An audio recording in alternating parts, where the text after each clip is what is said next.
Today, we'll be talking about making space for the new.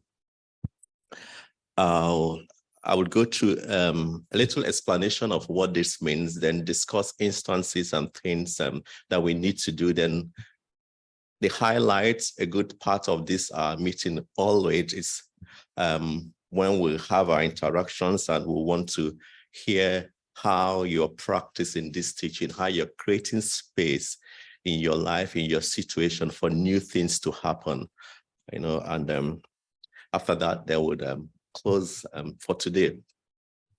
So a little insight or meaning or definition to this title, it's that it's an intentional act of making room in one's life.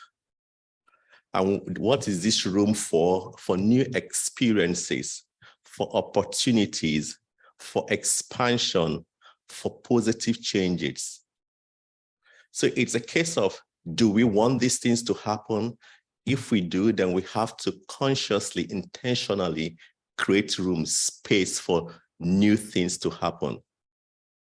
So if we don't do it, new things will not happen and we're stagnated. So we know with this teaching that the universe is constantly presenting us with opportunities. It does every time. It comes in times and numbers that we can't count. But the challenge is, are we sensitive to observe, to see these opportunities? And again, through our teachings and these lessons, we want to be sensitive and learn how to hear the universe prompting us for to listen or to see opportunities as they come before us. So ours is to listen and utilize these opportunities as they come by, because they are meant to take us to the next level. That's what it is when we utilize it. They are meant to move us from good to greater good. And I quote John Rockefeller. He says that we should not be afraid to give up the good to go for the great. There has to be a giving for something, a letting go for something to happen. Remember, there is no vacuum in life. Something has to give way for another thing to fill it. So we are knowing that with this teaching that we are constantly replacing the old with the new, or something that is life-giving. And we always make space for the new. We are constantly wanting to create opening in our room for more things, in our life for new things. It could be physical, it could be spiritual. This is an act that we have to engage in to expand. Sometimes we do have to do an inventory of what in our life that we don't need. Sometimes there are things out there that are filling up space, but we don't need them. We have to consciously look into this and do an inventory.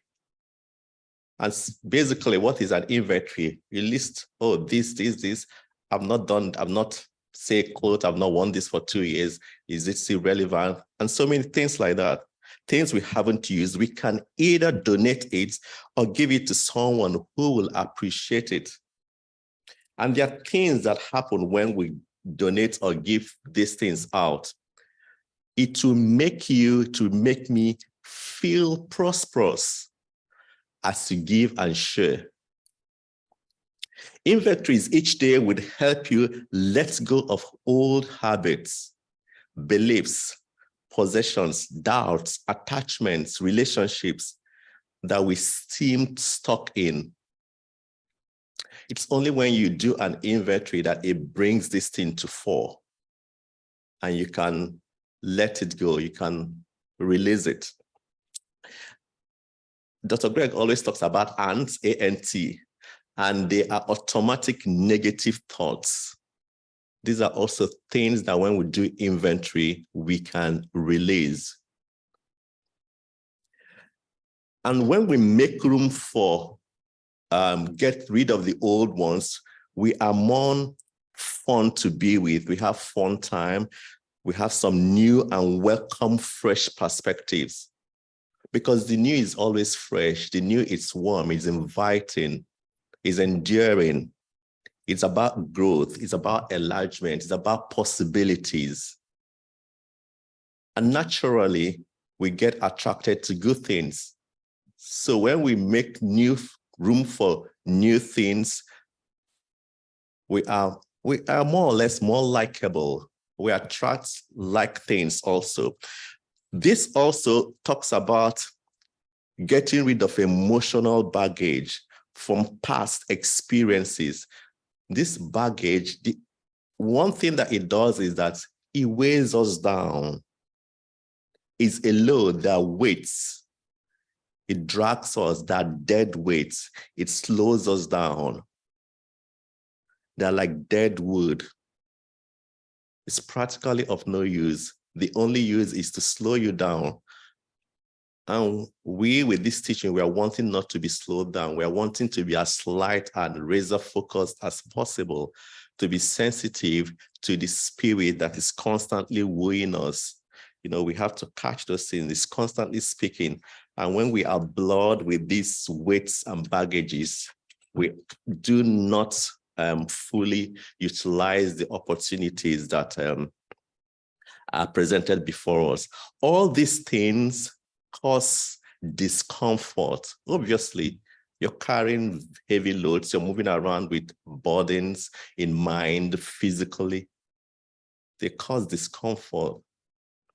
They slow your pace, and it may create a dis-ease. That's, I mean, I won't want to go into the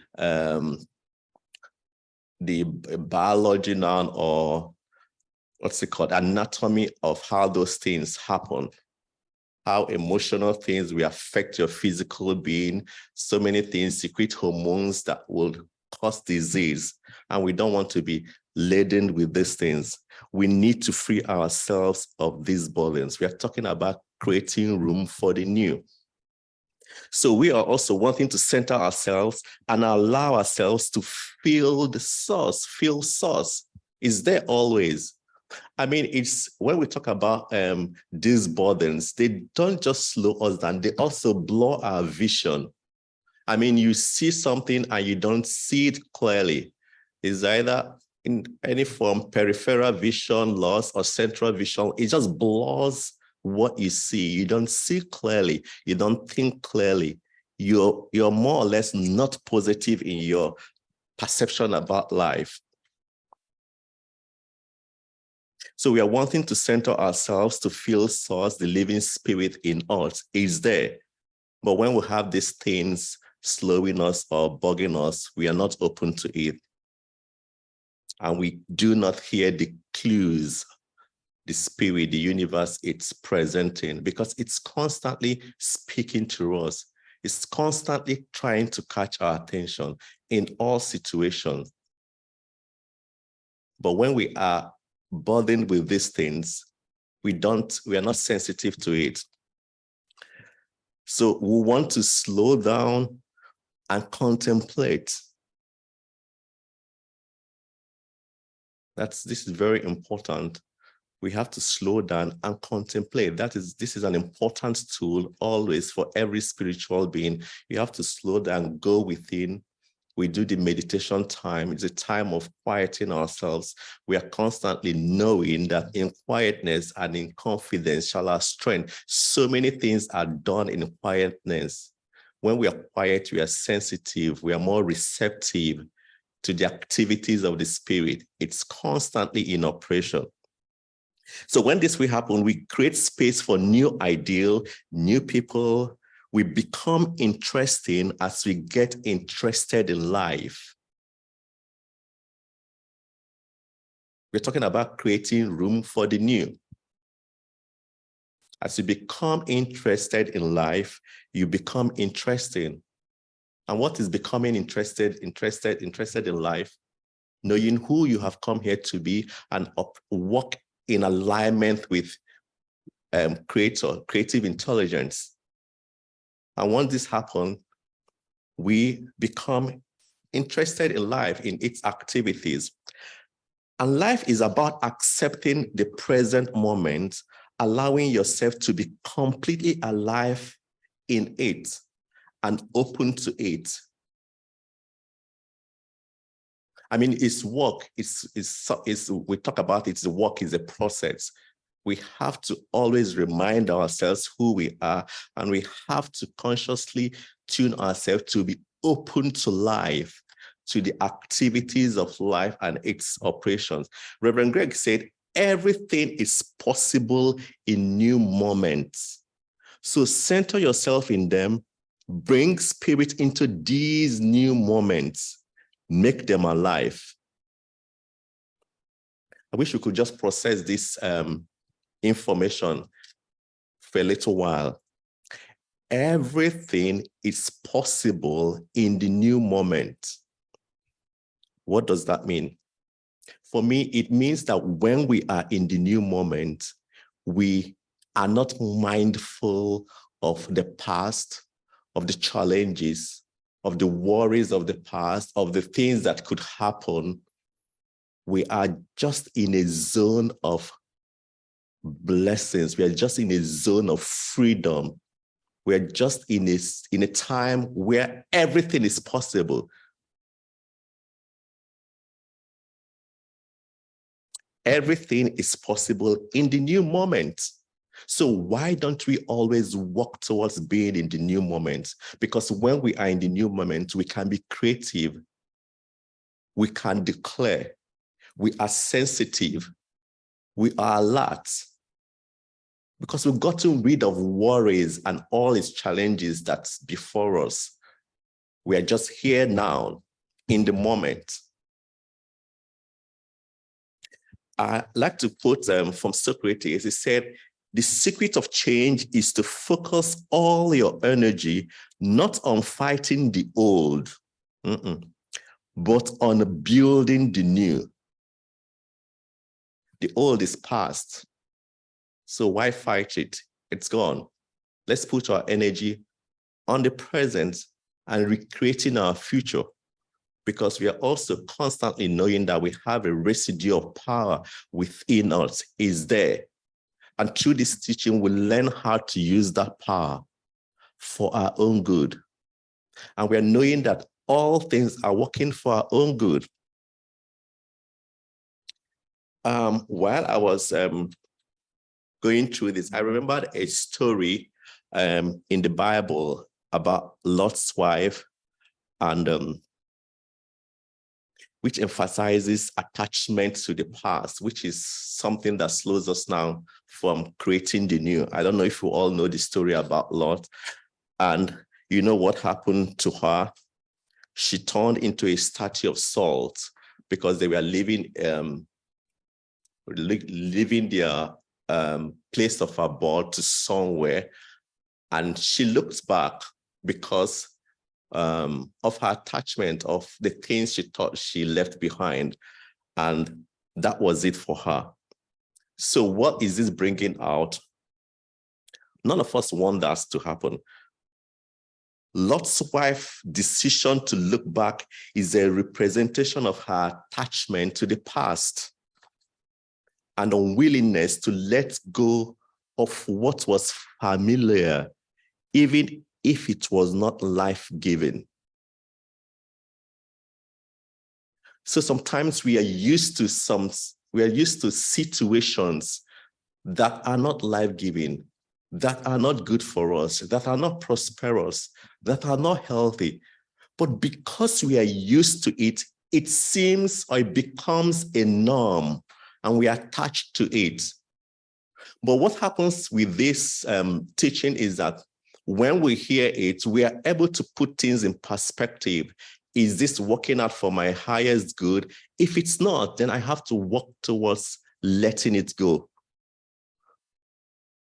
We can get used to some situations that are bad, are not good, they are not lifting us up, we are not moving from good to greater good. If that is not happening, then something has to happen. We do the inventory. What is this situation turning me to?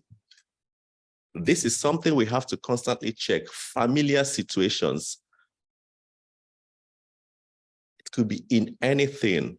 You just get too familiar with it. You just get used to it. You're just lackadaisical. It's just there. Okay. I can go out and come back. I'm okay with it. We can't, with this teaching, get used to or satisfied with status quo. We have to constantly move from good to greater good. That is a sign that it's moving. That is a sign that we are practicing the teaching. I mean, it ended because she got used to familiar situation. So, I mean, what this normally does is that when we say these things, you think about some situations. Oh, am I being stagnant in this situation? Am I gotten used to this status quo? Is this what the Spirit will want me to be doing and remain doing this?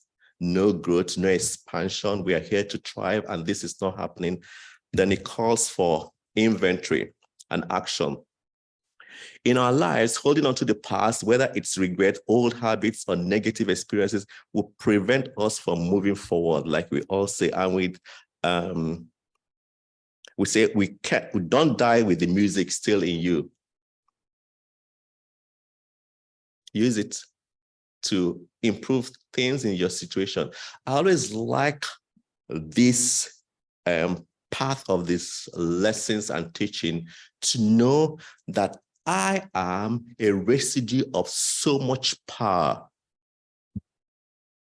I did physics in high school, and we know about potential energy and kinetic energy.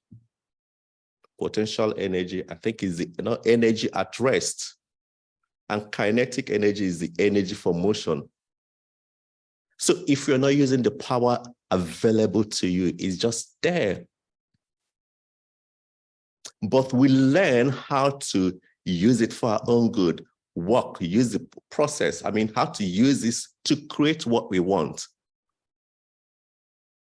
It's nothing. It comes with confidence. It comes with boldness. It comes with stepping out and faith and trust and do the work. Nothing just happens. We have to put it in motion. The power is there, and we'll learn to use it to create what we want. If we all can use the resources, the potential energy, the energy that we have, the power that we have within us, then I'm sure the world will be so much a better place.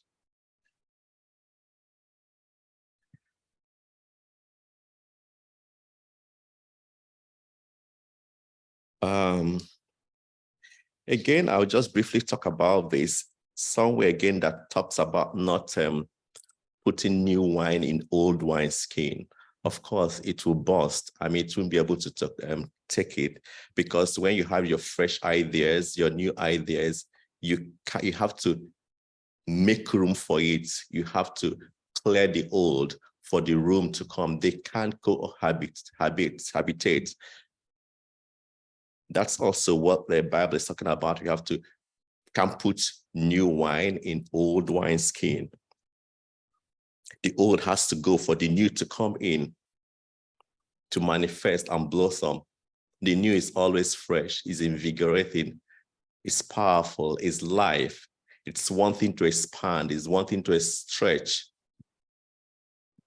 And all our lessons here is geared towards us, knowing who we have come here to be, to use this to expand.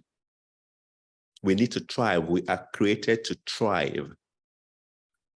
You can't be a co-creator and you're not creating. These are action words. We are constantly creating.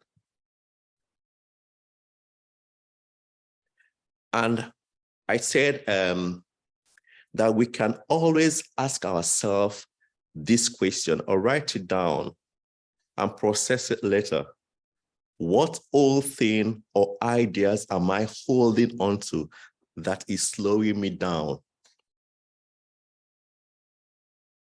If we can do this assignment. I mean, you don't have to answer to anybody. It's within you. You know what the challenge, or you've been maybe worried about things not moving the way you want it. It might just be a case of creating room, making room, getting rid of the old, disconnect every connection with whatever that is the challenge that is slowing you down.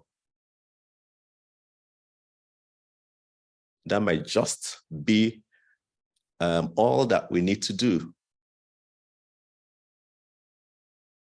And a thing that would help with that is inventory. When you do an inventory of your life. This is a very important question because we need to address these weights always in our life so that we can become lighter and make space for enlargement and growth can take place. Now that I'm talking about it, I remember even athletes that want to run, they wear very light clothes. They don't come with heavy clothes. So they're able to wade through the wind and not create resistance. This is what weights and parts and attachments do to us.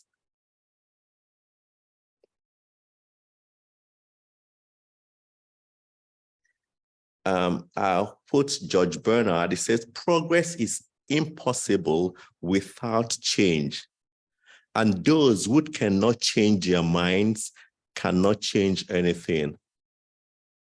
Again, it just makes me remember a lesson: adaptation is our superpowers. In creating room for the new, we have to be willing to change.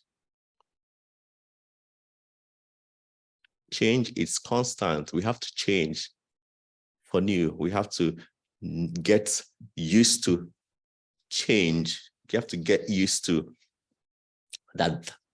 For us to grow, we have to be willing to change some ideas, some old ways of doing things, some religious practices. Oh, we have always done it this way. Might know the reason why it's been done this way. The only reason is that it's been done this way, and that's why we keep doing it this way. No, we have to change. We have to be in tune with what the Spirit is saying in the now moment. Unless we won't have space for new things. If it's not working for your higher good, then it needs to change.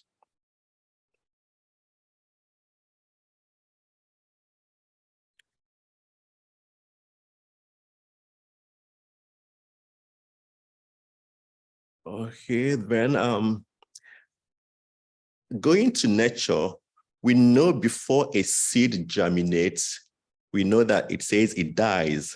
The seed contains the fullest potential of life, ceases to be a seed so that the plant inside may live. Essentially, its original form dies in order for something new to emerge. For transformation and growth to occur, there has to be a detachment from what no longer serves you. We happily and willingly let it go to create space for the awesomeness of the Spirit to manifest. You know, I read some things, it's as if I get more insights into it. It says we happily and willingly, just happily and willingly let it go. It's not working for my higher good. I release you. Be prosperous.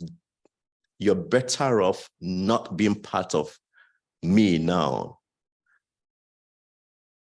I am focused on where I'm going. I'm focused on what I'm creating. I know that being part of that would slow me, would impede me. No hard feelings. I just let you go.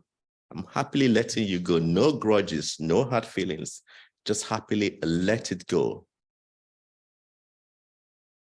Because we need to make room for the new things that are coming. to create space and time to hear the universe that is constantly trying to catch your attention.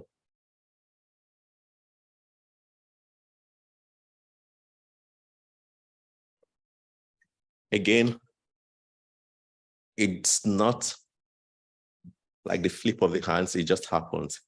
It's work and it's a process. And when we quiet ourselves within and without and be in the present moment, we are more alert and sensitive to the activities of the universe and obviously more receptive. Said this before. We in this teaching are like seeds that I mentioned before. We can transform our lives for empowered living, but we have to let go of it. We have to practically just die of whatever it is that was there before.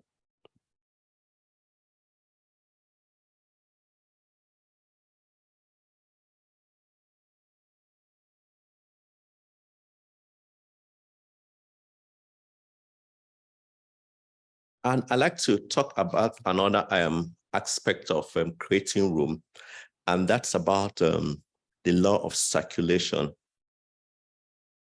which talked a little bit in the beginning, which emphasizes the importance of both giving and receiving. When we freely give kindness, compassion, and our resources to others, we activate a cycle of abundance of so many blessings.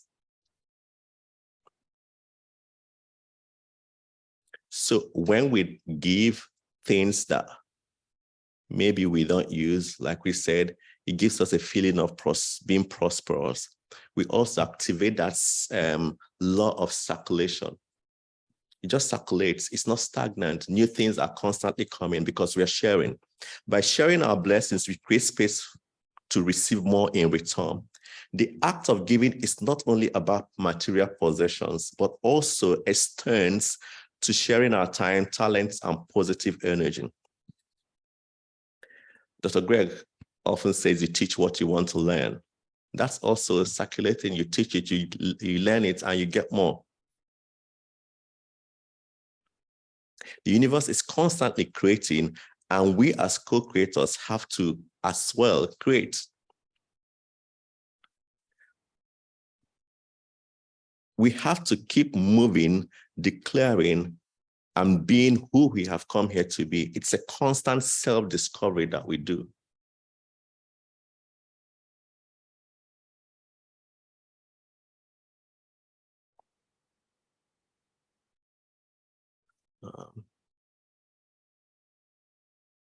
I remember something that Dr. Greg mentioned. I think it's a story about a friend of his. I hope I remember it vividly.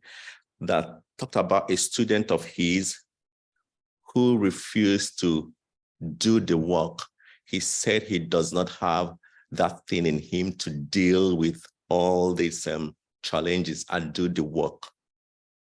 And eventually, I think he said something happened to him, because for us to create room, we have to understand that whatever is slowing us down, the attachments, we have to get rid of it. And if you're not ready to do this work of letting it go, these baggages, they can choke us up.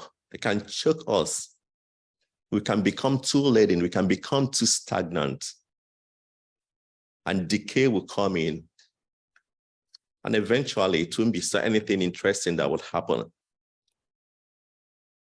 We cannot also talk about creating space without trust. We need trust. Even to navigate so many things, we have to trust that the universe is there constantly behind us. We trust the unfoldment of life in everything we do. We also need patience and faith. Just like the seed I mentioned earlier, it takes time for it to germinate. So what do we do while we are waiting? While you've created room and you're calling forth what you want, We're also knowing that everything happens in divine order. We are knowing that it's a process, and under right and enabling conditions, it will sprout, but it doesn't just sprout overnight. Similarly, our personal growth and transformation often require patience and faith in the process. And while we're waiting for these manifestations, what do we do? Do we give up hope? No. We keep our focus on the principles and on the teaching. We keep declaring the oneness with God, and that is all working out for our own good. We do not lose sight of who we are and the greatness of the power that we have access to and that we can use. We take right action. This right action is a heavy loaded word. Right action. What are we doing while we are waiting for things to manifest? We've created room. We are waiting for the new things to just fill it in. Right action. We take the right action. And what are our faith and conviction with the truth? We listen to these lessons, we convince ourselves, keep declaring what we want. We know it works and it will work. So if we want to expand our horizon and thrive, we will have positive expectancy and maintain faith that our desires and aspirations are unfolding in divine timing.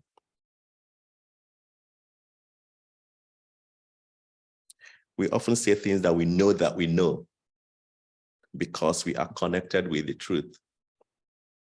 We are intelligent because we are connected to intelligence.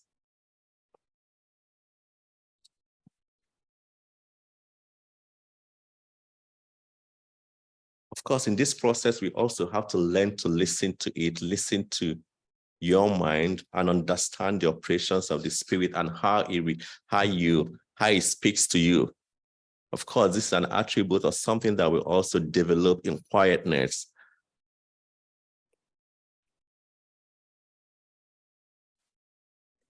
We talked about that, but I want to talk a little bit about physical space. To create physical space, you may need to declutter, change the layout of spaces within your home or office or anywhere, or even find new places to do activities that matter to you. And here, of course, we talked about removing unnecessary belongings and organizing your space. There's an aspect of it that, okay, yes, it says during the decluttering, we want to ask ourselves this question: if keeping a particular item will raise the quality of my life, of our life in one way, in some way. This is a good aspect when we are doing inventory. While I'm keeping this, will you raise the quality of your life? If not, then get rid of it. Just like Louise here said, start wherever you are and clean and create space. I read a little article that I got written by Frederick and Mary Ann. It says the most important part of this simple practice of creating space is the living of empty space. This is not just about drawers and closets. Many of us live lives that are way too cluttered with things, activities, and obligations. We tend to fill everything up, including our calendars. A friend of ours schedules blocks of time on his calendar. Listen, whatever comes up, WCU.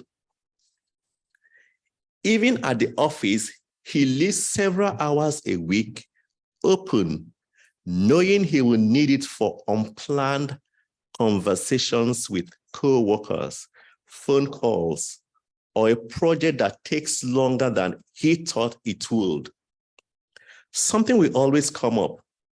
And unless we allow for such contingencies, the time to handle them will be taken out of Maybe our family time, our reading time, our exercise time, our time of contemplation. We need openness in our lives, breathing space, unfilled time. This function as reminders of new possibilities, signaling that we have room to grow, we have room to expand, and we can indeed grow. So we are always knowing that we can release what no longer serves us to create space for new things to come in our lives. Another way we can also do this is through affirmative treatment, because it's just a conscious way of ridding ourselves of everything that is negative that we do not want. Is the act, the time, and the method of ridding ourselves of every negativity. And what do we do with that? When we rid ourselves of that, we declare, would call forth the things that we want, the positive things that we want. We create, we speak, we call forth what we want into our life, into our situation. And again, we learn through this teaching that we have to be audacious. And Dr. Greg will always ask, what are you approaching the ocean of life with? With very tiny vessels? What are you approaching the ocean of life with? Do you come with big bowels that are empty to take in as much as you can? Because it's limitless, it's boundless. So if you come with a tiny vessel, it's a reflection of your consciousness, and that will also reflect what you receive. You come with your vessels, so many of them empty, longing and pulling it, you get a lot from it. It's more than enough for everyone, all of us. It's an unlimited universe with limitless resources. I will just briefly go some practical tips for letting go to make room. This we already know. We can identify what's holding us back. Inventory will help us do this.